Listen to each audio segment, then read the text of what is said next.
thank you everybody who's taking time out of your Wednesday to invest in yourself and your business. We always appreciate it. Of course.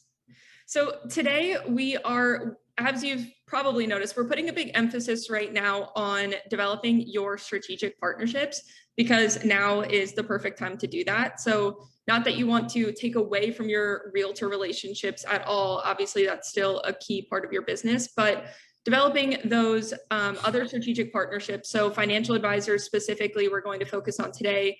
CPAs, trust attorneys, just creating a more valuable experience for your clients while also growing your business and developing those other sources of lead generation. So we're going to be working through today. We want to get as tactical as possible when creating these financial advisor relationships.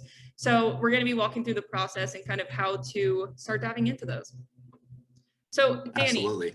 Do we want to talk first about really the value in creating these relationships? Because you obviously want to do it in order to create other sources of leads for yourself, but can you talk a little bit about kind of the different key roles that strategic partnerships play in your business? Yeah, Val, and actually I'd like to offer a different framing for this group Sure. because the leads are a consequence. It's the lagging indicator of the effort here. So there's a couple of other things that I would invite this group to focus on first. So I'll kind of go in no order here. These are not necessarily the order of priority. They're just the order that they kind of fit in my head.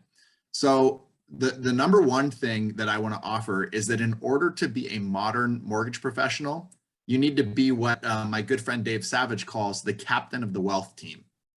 So if you're the captain of the wealth team, you need teammates, right? You know, the quarterback doesn't throw themselves the ball and then run as fast as they can into the end zone and catch it. Like, that's not how a team works, right?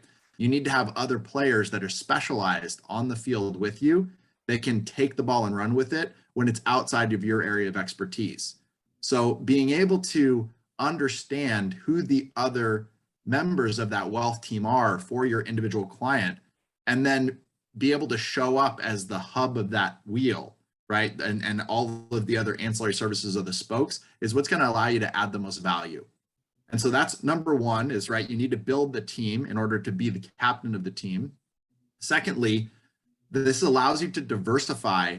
So actually, I'm going to go back because there's actually one thing that's even more important.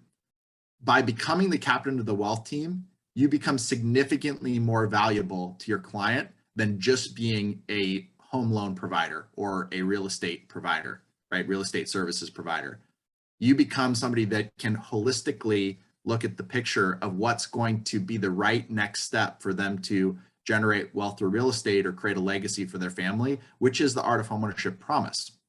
So by kind of collecting up that group, you're able to then add more value. And team, if you take one thing away from this call, I want you to write this down and really anchor into it. If you want to collect more value, you must create more value. The universe is very simple in this way, right? If you do more good things come back to you, right? And it's awesome that it works that way. And I promise you, I've been, alive on this earth for 41 years, in the mortgage business for 20 of it. And every time I've tested this theory, I've been proven right, that you do good stuff, you add value, then you collect value back. So you become more valuable by diversifying the impact that you can have on a family, by inviting other mortgage professionals into your strategy, right? Into the plan that you've created for that family. You also touched on this a little bit, Val, and implied in your question or in your initial framing. Team, we need to diversify our portfolio, right? You've likely, like me, 90+% of your active referrals, not counting your database, which is a whole nother animal that, has, some options and ways that you can maximize it. But outside of your database, from active referrals, my business was 90+% realtor focused. I did not do a great job of, early in my career. Later on, it was a little bit better, but early in my career, I didn't do a great job of focusing outside of realtors. That time has passed, right? That was a time where it was possible to have permission to do that. Real estate agents in 2013, 2014, into 16, they could actively write into a contract, and often did, in order to make an offer on my property, the listing agent, you must be pre-approved with XYZ mortgage company, right? I won't review offers unless they have a pre-approval from them. And, people say that was illegal. And I promise you there's a lot of review done that it wasn't, because the seller was deciding, how they wanted to engage with that property. The listing agent was able to influence and control the seller. That time of influence on the part of the realtor has declined, right? So you might have seen this in your own business over the last 3 years, right? Realtors are fighting, they're in a knife fight for the client's attention, just like all of us are. And as a result of that, the permission they have to strongly refer and aggressively refer their mortgage partner has declined. It doesn't mean you don't have excellent partnerships where people refer you 100% of the time and you've trained them with the proper referral script and you maximize your conversion because of that. I'm just saying that from 5 years ago to today, the ability to do that has declined, right? The permission on average due to that has declined. And it's time for us to look, if that's an asset that we have, right? The leadership capital of a real estate partner transferred over to us in the form of a referral, if that leadership capital has declined in value, then we need to diversify our portfolio and find areas of the market where influence is still very strong. And here's what I know from personal experience. Financial planners, estate planning attorneys, divorce attorneys, these other ancillary service providers, they have something that's very different than a real estate agent in terms of how they engage their client. And that is an expectation for regular interaction. An expectation for regular interaction. A real estate agent, if your real estate agent refers you and you have John and Sally Smith, right, the clients, and they get referred to you and they say, you know what, just wasn't a good vibe, didn't feel it. I'm going to go with my, brother-in-law's, nephew who just got their license because I, feel like there's some tribal currency there being traded. The consequence of that decision is constricted to the time that they're engaged with that real estate partner. Whereas a financial planner has money under management, meaning they're constantly engaging with that family. And there's an expectation that if I don't do what they say, right, that there's going to be consequences down the road to the overall plan, right? The best referral you can get is, hey, my financial planner said I should talk to you, said that you do a great job of helping families maximize their wealth through real estate. Or my attorney said that I should talk to you, right? These are people that they're trusting, right? They've already decided they're going to trust them with the long-term financial health of their family. And therefore, there's a huge consequence to going against the referral of a financial planner or an attorney, et cetera. And the last thing you get from all of that is more leads, right? And they're better, stronger leads, but it's because you started with a mindset of, I'm going to add value. I'm going to be the captain of the wealth team. And I'm going to need to bring great partners around me to show up. And I'm sharing this as an initial frame, even though I've taken 10 minutes of our hour to land this frame. I'm sharing this with you because if you go in with the mindset that I'm looking for another person to send me leads, you are going to struggle getting engagement with ancillary partners. That's not what they need from you. They don't need somebody to send their leads to. They need somebody that's going to maximize the value that their clients receive from the partnership. Well, Danny, you made a really good point there. And I don't want this to come across as like we're not helping the less qualified borrowers, because that's not what I mean by this at all. But when you're getting leads from, or I don't even want to say leads, when you're getting people sent to you from a financial advisor, I would assume, and you tell me if this is true, that the mindset is probably there for them as far as like creating more wealth. They're making good decisions with their money because they're already working with a financial advisor. So they would have a greater interest in maximizing that wealth through real estate, and there could be better opportunities there. Is that correct? I'll say it is, but I want to kind of change the perspective a little bit on that, right? So and it doesn't have to be financial planners. It could just be your database in this case, right? I'm going to kind of change it to something that maybe is a little bit less charged. If you receive referrals from your past clients, you're likely to get referred people that believe what you believe, right? And the reason for that is it's just an associative property, right? you had a client that engaged with your service. They were delighted by it enough to then pass their leadership capital or trust capital on to somebody else.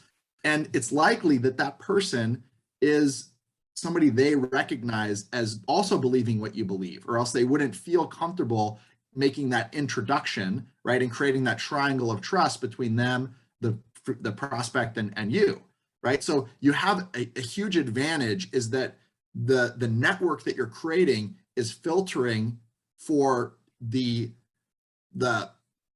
demographic farm that's most energetically aligned with your business, right? This is not about money. This is about managing. So if there's three currencies, money, time, and energy, right? And that I would say that they fall in that order, money being the least valuable, because if you have money but no time, it's useless. If you have money and time but no energy, right? You're stuck in a hospital bed, right? It's useless. So this is about focusing on how your referral partnerships can maximize your energy, right? And if you have a business that speaks to the specific clientele of a particular financial planner and they recognize that and they want to refer people over to you, it's likely because they understand and they're bridging this logical gap between my client has a need and Val can meet that need. So I'm going to make this connection to add value to both of them, right? Because I care about both of them winning together. Yeah. No, that was a good point. So Danny, let's start from square one when you're really trying to develop more of these partnerships, specifically with financial advisors.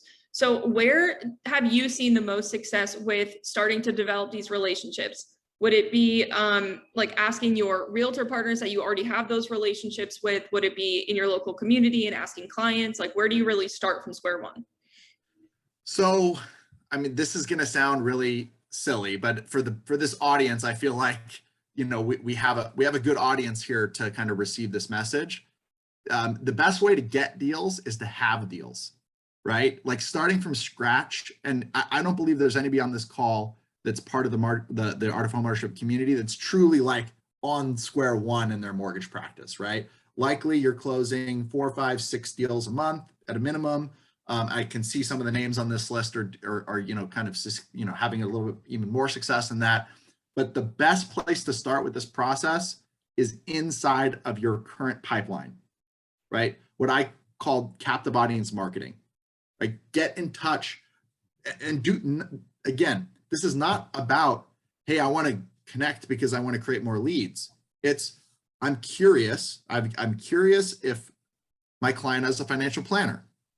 Mm-hmm. Because the mortgage strategy that we're going to craft that we will execute over the next 30 years with this family could benefit from that planner's advice. So it's a simple, curious question. Family, client, consumer, however you frame it, do you currently have somebody that's helping you manage your money? Yes. Awesome. On a scale of 1 to 10, how much value do you feel they're providing to you? Probably a 9. Excellent. Well, I rarely hear 9s and 10s. We have a plan that we're going to be executing over the next 30 years to maximize your wealth through real estate. It would really help if I was able to connect with them and just ensure that the plan that they have for your other assets integrates with the plan that we're creating for your real estate assets and the liabilities that will be attached to them over time. Would it be okay if you just put together a quick introduction so that I could reach out to them and we can connect on this plan? That's being the captain of the wealth team. That's a value added conversation, which gives you permission after the closing to ask for business from that partner, right? Yep. The post-closing conversation with that financial planner was, hey, thank you so much for your support of the Smith family. Really appreciate those conversations that we had. I really feel like it made a difference in how we, ultimately will execute on their post-closing strategy. That communication was a breath of fresh air. As you probably know, not all financial planners are created equal, and you happen to be rated a 9 on a 9 to 10 scale by this client. I would love the opportunity to refer other clients to you that happen to fit your target client profile. Would you mind sharing with me who your ideal client is? So if I ever see that, I can pass them on to you. Right? That script is not how can I get you business? Mm-hmm. It's how can I add clients to your business because my business in my business, I care that my clients get the best possible financial advice, and you happen to be one of those people. Yeah. And what you want, team, and also, by the way, unless this was not made clear, please feel free to put in the chat any questions or raise your hand if you'd like to throw out any specific questions. I love for these to be dynamic and engaging. You know, we're a community here at Art of Homeownership, and I want to make sure that we're doing everything we can to really specifically serve your needs. So anyway, the point of that script was to really communicate that I want a partnership, right? I don't want a referral partner. I want a business partner, because I'm not a vendor, I'm a business, right? And I'm a business to business operator, not a vendor that does mortgages. Right. And I think Anita has a question here. I'm gonna bring her into talk. Hi, Anita.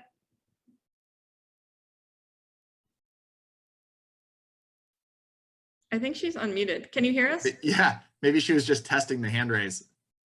Maybe that was an accident. I do that sometimes too. Oh no, Anita, we can't hear you. Maybe your mic's down. Oh, now it's on mute again.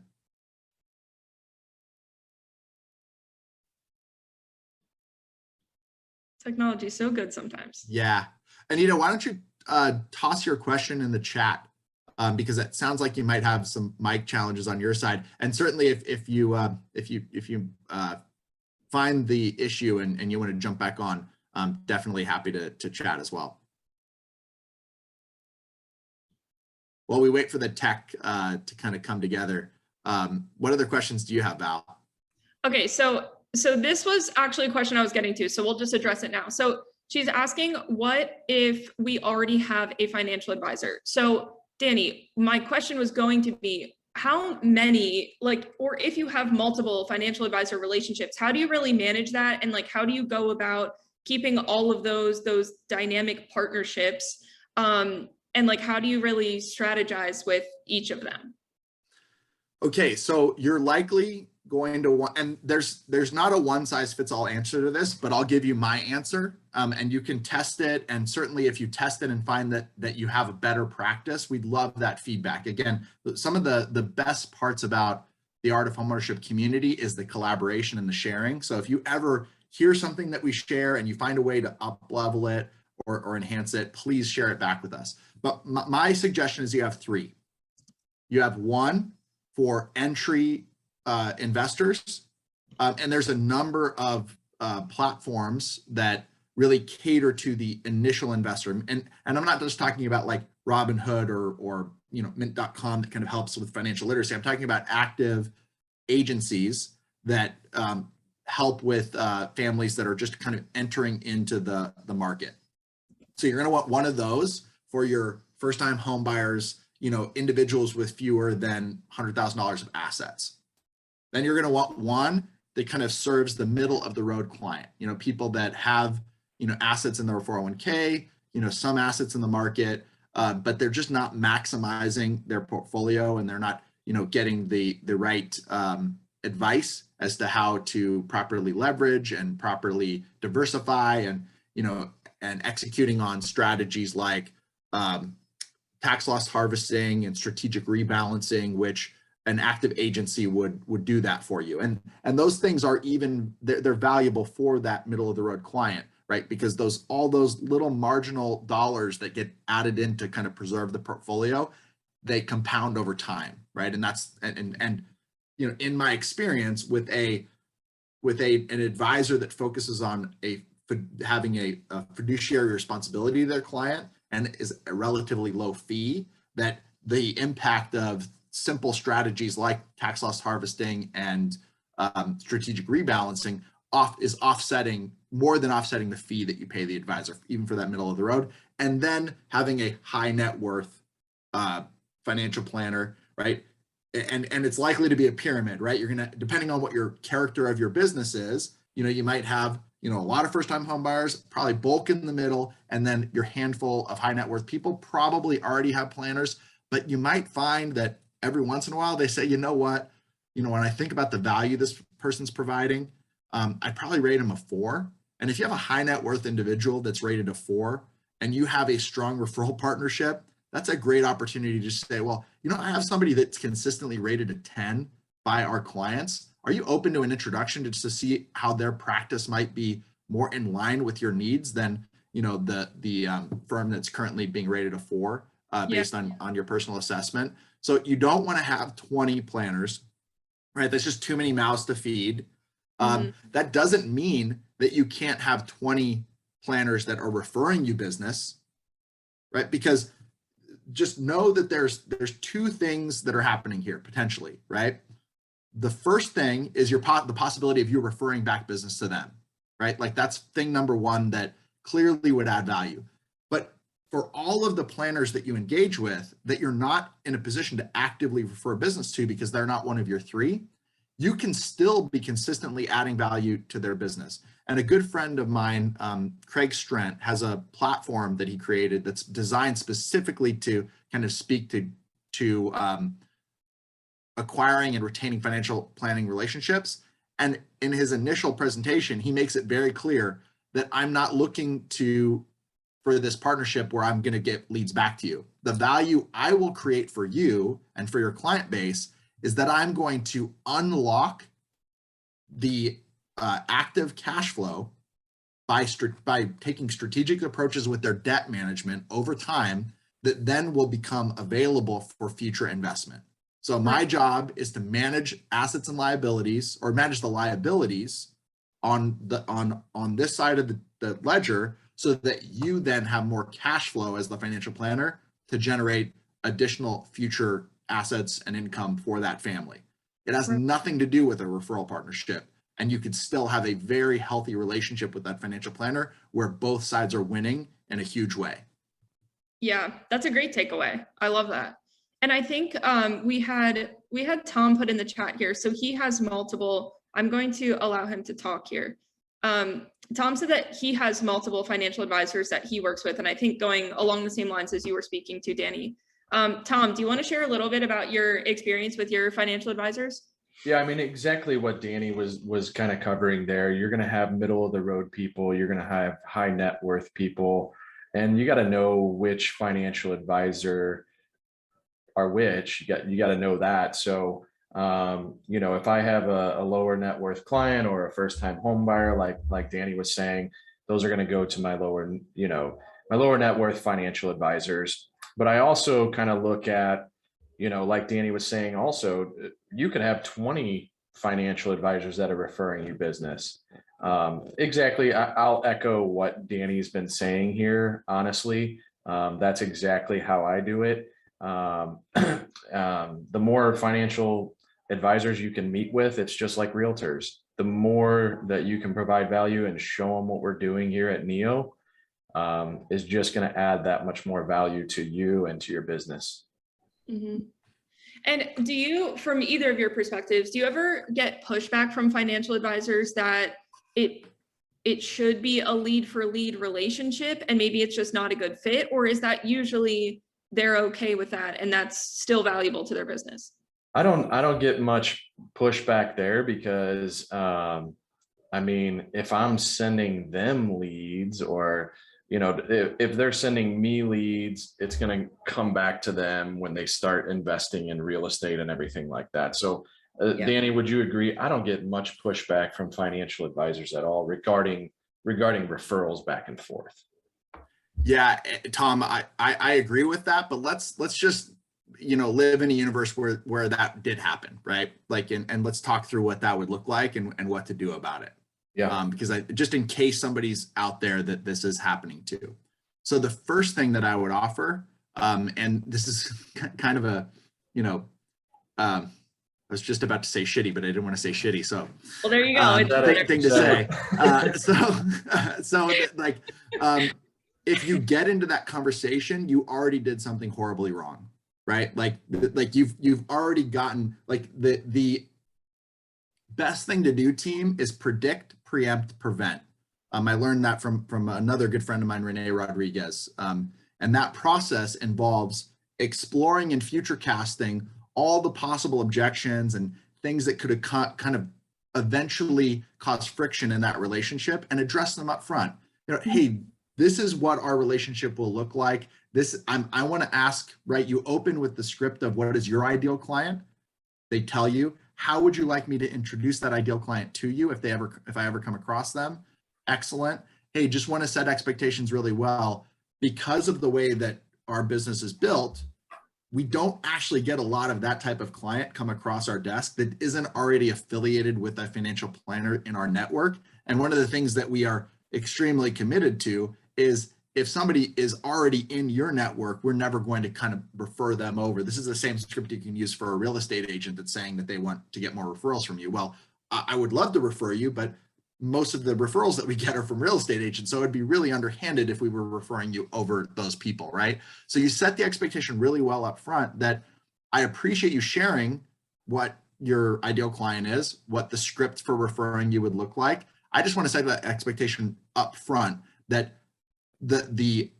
this part of it, while it's important to our relationship, is not really where the bulk of the value will come from, because those referrals are few and far between on our side. However, here is how we will create stickiness in your business, how we can do annual financial reviews for all of your clients in order to maximize their wealth through real estate and engage a perfect mortgage promise, even if we did not do their initial mortgage, just as part of your overall service to them. We will take on a body of work. We will work on behalf of your clients, because that's what they need to unlock cash flow that will ultimately allow them to create generational wealth for their families, right? So if you're there in that conversation though, right, it's because that didn't happen. Best time to plant a tree was 20 years ago. Second best time's today. I apologize, right? I apologize, extreme ownership. I apologize if I failed to set expectations up front, right? I can see now how, we didn't have this initial conversation clear enough. I'd like to go back to the beginning and just kind of talk through how our businesses integrate together and how that creates abundance for your clients, right? And just, basically not sidestepping it, but you're kind of confronting it head on, owning the fact that you're in that conversation because you didn't set expectations well, and just taking the opportunity to do it then. Yeah. What do you think, Tom? Would it work? 100%, buddy. That was fantastic. One thing I was going to say too is, I like to use the just as you as a financial advisor would manage their assets, we're kind of managing their debt. So if we can get their debt down, that's going to be more that they can invest with you, and just increase your business there. So I like using that one. It's worked for me. And team, I don't know if I would necessarily say this as directly as I'm going to say it right now, but I've never met a person that had significant assets that didn't understand leverage. And unfortunately, a huge percentage of the population, there's studies done all the time, people like random surveys of people that test their financial literacy and their understanding of interest, compound interest, understanding of, all aspects of financial literacy.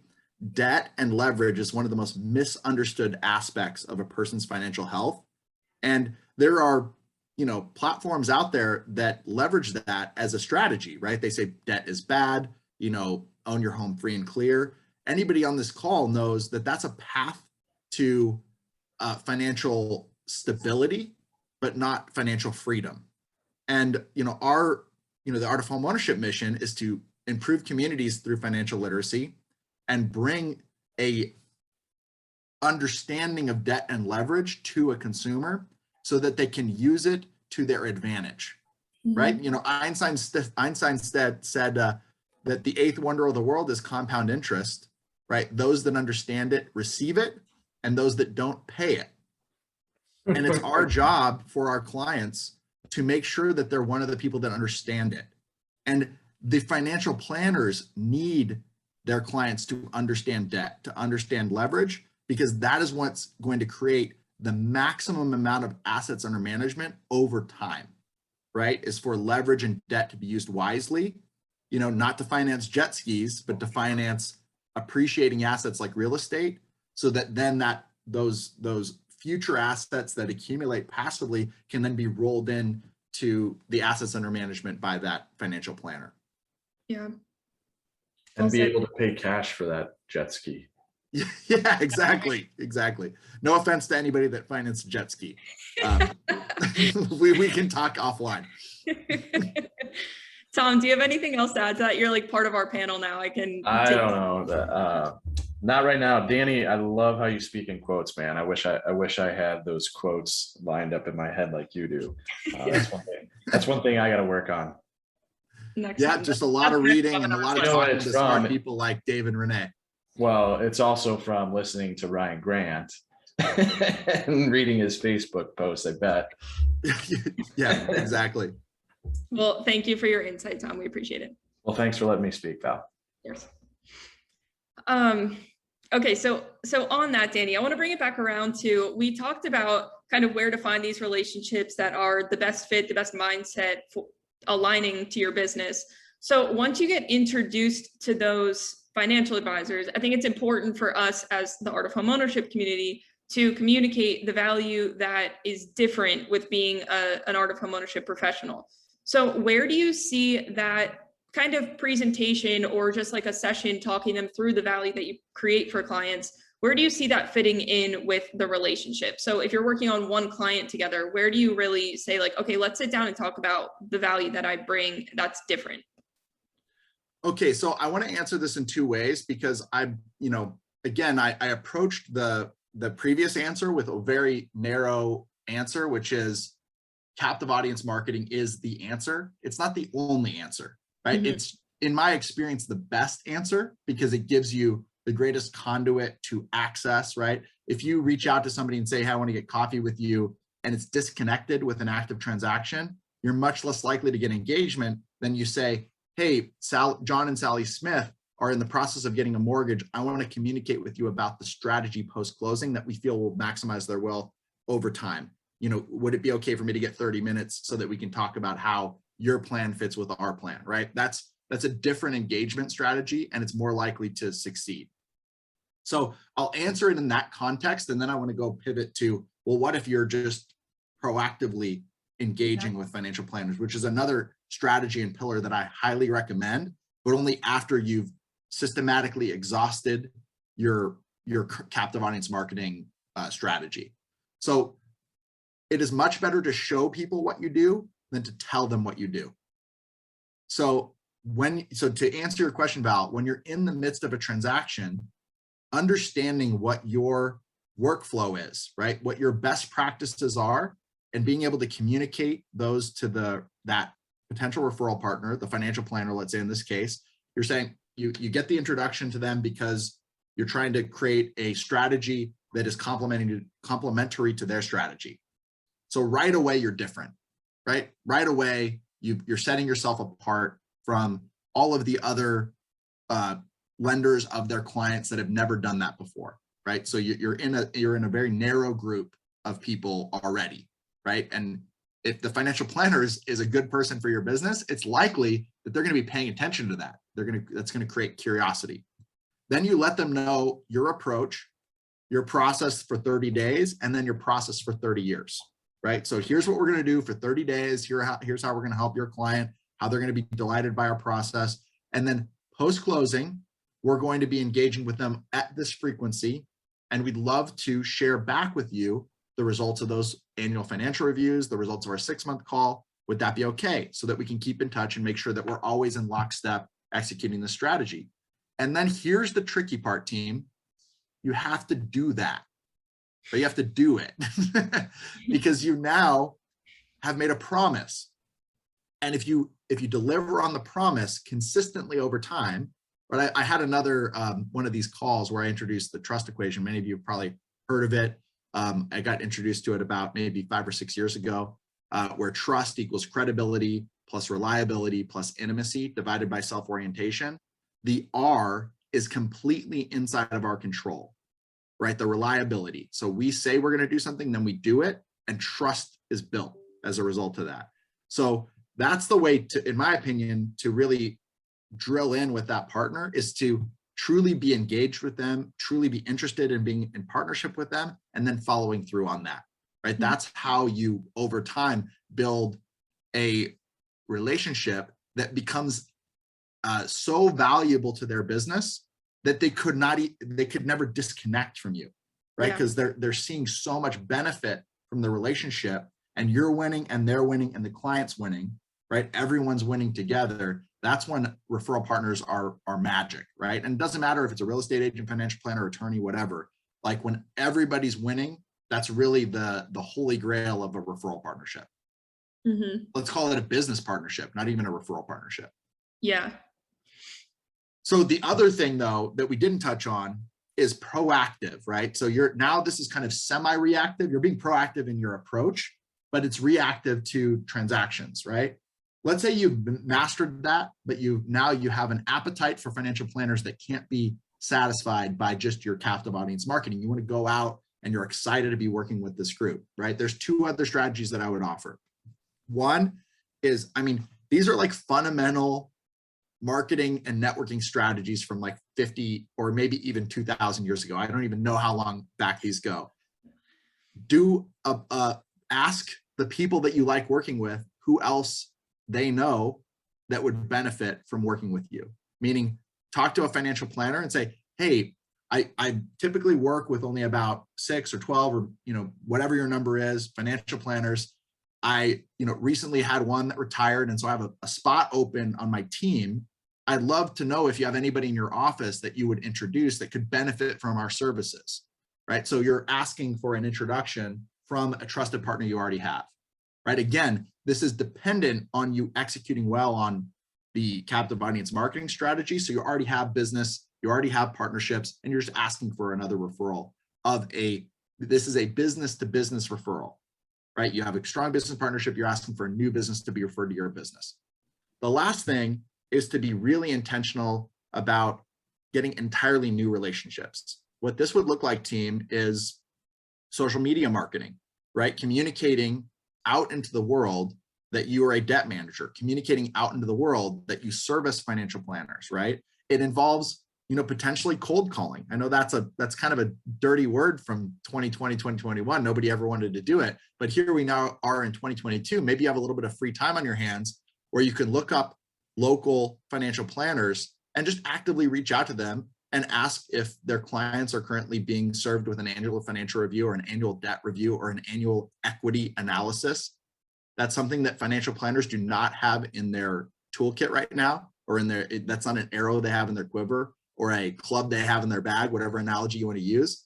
They're not doing annual equity reviews with their clients, and they're missing out on a huge opportunity to leverage the assets that are locked in the walls of the client's house into other opportunities, be that investment properties or fill in the blank of future assets and investments that would generate a greater yield for that family than they're currently generating as a non-performing asset, which is what home equity is, right? Home equity does not generate any return beyond offsetting the cost of whatever liability would be placed in order to access it, right? The home doesn't appreciate faster when it's free and clear than when it's 100% financed, right? It just does what it does. So another thing along those lines, and I know I'm talking very fast, team, but I'm excited about this topic. Along those lines is that there are continuing education opportunities. Financial planners, just like mortgage professionals, real estate professionals, are required to do CE. You can become certified to teach continuing education and use that as an inroad, right, to generate relationships and be introduced to financial planners in your area, your local market. But getting out there, and then once you are communicating with them, the strategy extends, right, to those people that you're introduced to. If you want to get value, create value. If you want to be trusted, be reliable, right? Show up and do what you say you're going to do, and actually be a partner to that financial planner to generate more wealth for their clients. Because if their clients become more wealthy, financial planners are typically paid on assets under management, some percentage of assets under management. So the wealthier their clients get, the more income the financial planner gets. It's a win-win situation. Mm-hmm. I've never heard of that, getting licensed to do CE for them. That's brilliant. Yes, there's CE certifications. Oh man, I really wish I had a link to Craig Strent's platform, which has some, if you just Google Craig Strent, Financial Planner Referral Network. He has a course that I believe communicates how to do that, or it might, again, I don't want to steer somebody down the wrong path. It might actually even itself be a certification platform. I'm not sure. Okay, we can send that out in the email recap too. So keep an eye on Friday when you get that, our recap email will include a link to that course. Okay, so the other thing I was going to ask is, Danny, outside of the value that you're creating by working with their clients and creating more wealth for them, what have you seen done in these relationships with financial advisors to add value directly to their business, whether it's like market updates, adding any sort of business insight to them? How would you recommend going about that? Yeah, the area that I saw the most success with this, Val, is offering to adopt clients into the process of the annual financial review or the annual equity review. There's a huge gap in a financial planner's management of liabilities versus assets. And this feels like a referral, but here's what I'm going to offer you, team. It's a ton of work, right? You're basically, if you think about the Art of Homeownership Promise, right? You transact with the family, you create a 30-year plan for them, and then you execute on that plan. Well, step one of that is you kind of got paid up front, right? You got paid almost like a retainer to then execute that plan. And there is an expectation that by executing that plan, you're going to be able to, generate future purchase business, refinance business. You're going to get referrals because you're engaged in that. When you adopt a family into your Art of Homeownership platform and you're doing the annual financial reviews, that money didn't come in up front, right? You didn't get that retainer of that initial transaction to then carry you forward into the next transaction. So be prepared to invest, right? This then has to be translated or reframed as a marketing spend. But instead of spending money, you're spending time and energy, right? The other currencies to then drive value into those clients to get permission to refinance them in the future or do their future purchase transaction. But the financial planners that learned that they could create a new unit of value for their entire book that would come, in the form of an annual financial review or an annual equity analysis, and they could offer that to their clients. It's one more point of stickiness, right? That would help with that retention. So I read this really interesting article, Val, that talked about a spectrum between what was called the forgettable zone, which was any interaction that was greater than 1 year, to the habit forming zone, which was anytime interactions happen inside of monthly, right? The chances are that you can create a monthly habit of interaction. And unfortunately, our business, right, the mortgage and real estate business is often multi-year, it's multiple years before another opportunity to transact comes in. So we're very much in that forgettable zone. Many financial planners have the practice of doing quarterly or annual reviews with their clients, specifically because they want to keep engaged with them so that they kind of remind them, hey, we're here, and they can kind of implement that strategy and assist them with that. But by inserting another touch point, right, into their business that is facilitated by us as mortgage and real estate professionals, then it puts them that much closer, or it takes them that much farther away from that cliff of being forgettable. Yeah, that was great. So have you seen any sort of, leveraging MBS Highway to look at like what's happening in the market? Is there any value in keeping them informed on that front, or is that more stay in your lane, this is your job kind of thing? No, absolutely. Depending on what type of relationship you have with that you develop, providing those kinds of updates to a financial planner can be absolutely huge. Because in my experience, again, the connection between stock market, bond market, and the MBS market, the connection between all of those things and interest rates, that is something that many financial planners do not understand, right? That was never communicated to them as part of their kind of education outside of just basic, bond math and accounting. So being, again, the C in trust is credibility, right? So that credibility is where positioning yourself as an expert and sharing that you have an awareness of a segment of the market that they might not have an awareness around. And that, as I'm sure anybody on this call knows, interest rates are a huge topic for families right now. They're super curious about why things are happening the way they are and when it's going to end and if we're in a housing bubble. And these are questions that we're getting. I promise you that the financial planners are also being asked the question, hey, do you think housing is going to crash soon?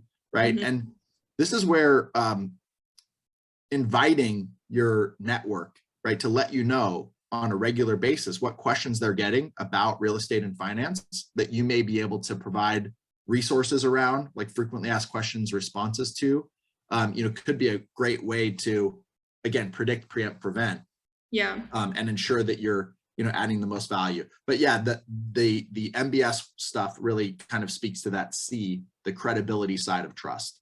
Yeah, absolutely. So I do want to allow some time for questions at the end here, because for the month of June, Danny, this is like for your insight too, we're doing a contest to see who can do the most or land the most financial advisor relationships. So putting yourself out there and presenting on it, using the tactics that we're sharing, that Danny gave insight to today. And we have the materials to help you with that. So we'll be sending that in the recap, whether it's the initial flyer, just to say like, this is the value that we are creating for consumers that no other mortgage professionals are. So we have that. We have a pitch deck for you to go through, like these are the different technologies within the platform that we're helping them with. This is the annual financial review and the value of it. So just encouraging you to put yourself out there, and whoever lands the most reports back to the Art of Homeownership team. We will help you facilitate an online event for whether it's your realtor partners or financial advisors or your consumers. So we'll do all the heavy lifting for you. You just have to report back to our team telling us how you felt comfortability wise pitching to these financial advisors, any sort of pushback you got from them or questions, and we look forward to helping. So with that, I want to open it up to questions. So if you feel like you have a certain struggle when it comes to financial advisors, I would love to open it up to questions, feedback, your personal experiences with it. Danny, any like last parting word, like what would be your number one bit of advice if you could sum up this last 48 minutes? So I touched on, credibility, reliability, intimacy divided by self-orientation. I want to emphasize two things, right? There is no one more intimate with a client's financial profile and health than the mortgage professional, right? There's more than 90% of the US population will never engage with a financial planner because they don't feel like they have the right level of assets and they don't feel like they're going to get the right level of value, right? Trusted advice. However, a huge percentage of those people that would never go to a financial planner will come to us in the mortgage and real estate world because we're between them and something that they want desperately, that is framed up as the American dream, right? We're between them and their dream, right? And that is absolutely enormous, an absolutely enormous opportunity. So we are more intimate in terms of a family literally coming to us and getting financially naked, right? We get their credit report, we get their bank statements, right? We see where they're spending their money. We see so much more than their financial planner sees as they're evaluating their assets and liability strategy. So that intimacy is the value we bring to financial planners, right? We know more about their clients than they actually do. And that doesn't mean that we need to hold it over their head. It's an opportunity to strategize together and join forces around the knowledge and strategy they have with the knowledge and strategy we have. And team, you've heard me say this probably 50 times on this call, but the bottom of that equation is really, really important. Self-orientation, right? If you want to get value, which is self-oriented, it's totally fine, right? We are in a for-profit business. And I want every single person on this call to make a tremendous amount of income based on, executing on these strategies. You don't have to be self-oriented one, right? Meaning you just give all your money to charity. But if you're focused on what is in it for you versus what it's in it for them, I promise you, you're going to end up with less, right? An idea of having a self-orientation of what can I give first versus what can I get first will pay dividends for you, right? Be credible, be reliable. You are already intimate as it relates to this, and you just layer in a little bit of value first, self-orientation, and I promise you, you will win. Great stuff, Danny. I love it. Well said. All right. Do we have anyone, any questions on, I know we covered so much today. It was a good 51 minutes here. Any questions? If you have, want to raise your hand, we can bring you in to talk. If not, then we'll wrap it up. Thank you for all the information. Thank you, Anita.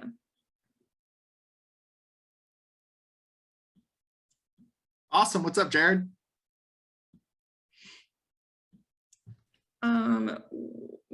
Where are we going to get our certification to teach CE? So David Youngs is asking, so you had said, Danny, the platform that you had mentioned, you're not positive if that's get certified. Yeah, so David, I'm not positive if it is, but David, if you haven't already replied back, actually, David, I'll reach out to you right now after this and give you some insight. Cool. Okay. All right, looks like we're good to go. So thank you, team. If you have any follow-up questions, always feel free to reach out to our team, support at Art of Homeownership. And otherwise, can we get all the insight for CE classes? Yes, I will. I'll include that. Danny, if you have anything, send it over to me, but we'll include that in the follow-up email. So keep an eye out for Friday. You'll get the full recap and we'll include any resources in there. All right, Awesome. Well, thank you, team. We will see you next week. Make it a great week. Thanks for tuning in. See you later, everybody. Have a good one.